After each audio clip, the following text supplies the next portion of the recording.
So, beyond psychotherapy is your real being. Psychotherapy is confined to the mind, and you are not the mind. The West has always divided the man into body and mind. The East, which knows more, knows that there is something beyond this duality of mind. Psychotherapy can help a little bit for those who are mentally sick, but not much, because psychotherapists are the most mentally sick people on this earth. More psychotherapists commit suicide than any other profession. More psychotherapists go mad than any other profession. More psychotherapists are sexually perverted than any other profession. And these people are trying to help other mentally sick people. They have the expertise. They can help you a little bit. They can bring you back to your normal state of insanity.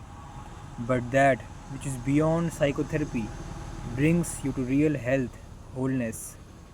Man consists of three layers: the body, the most visible one, the being, the most invisible one, and the mind, in between them both. The mind is a good mechanism, but not a good master. It can serve you if you are the master, and the mind is the servant. But if the servant becomes the master and starts ruling over you, that is the state of insanity. That's why I say the whole humanity is normally insane. What is mind?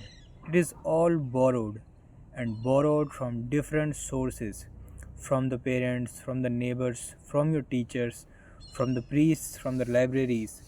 Its hunger is insatiable, and it goes on swallowing all kinds of information. The information may be contradictory, the information may create tensions in you, may create a split or many splits in you. For example, if you are a born Christian, the Bible says the earth is flat. From your very childhood, you have believed in the Bible because your parents have believed in it. But in school, you learned that the earth is not flat, it is a globe. Both these species of information are collected by the mind. Their conflict becomes your anxiety, and this anxiety takes thousands of shapes, and it is impossible for you to decide which way to go. You are pulled apart in all directions, and if somehow you can maintain your balance, this is normal insanity. Is this is normal insanity. Insanity is there, but it is just the same as everybody else's. Unless you come in close proximity to a sinner person, you will not be able to think yourself insane. The function of the psychotherapist is whenever somebody goes beyond the boundary of normal humanity, to bring him back. It is not an easy job.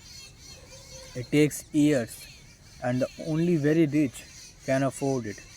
Then, too, success is not certain in it, because the person who is treating is himself representing his own insanity. I have heard about one psychotherapist. He was treating a patient who had this insane idea that thousands of flies, which nobody could see, were sitting all over his body, on his face, on his hands, and he was continuously brushing them off. Everybody said that there are no flies, but he said, should I believe in my own eyes or your eyes? Should I believe my own hands, which are feeling the flies, or your hands? I can see flies are not on you, they are simply attracted to me. Finally, it became impossible for him to do anything. His family brought him to the psychotherapist. The psychotherapist tried, explained, analyzed his dreams. After 2 years, they were sitting in the garden, chit chatting.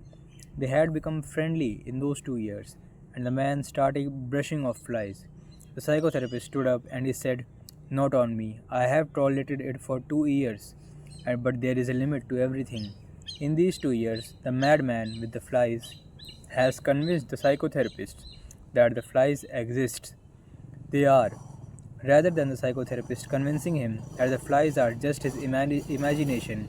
It is a dangerous game between them two.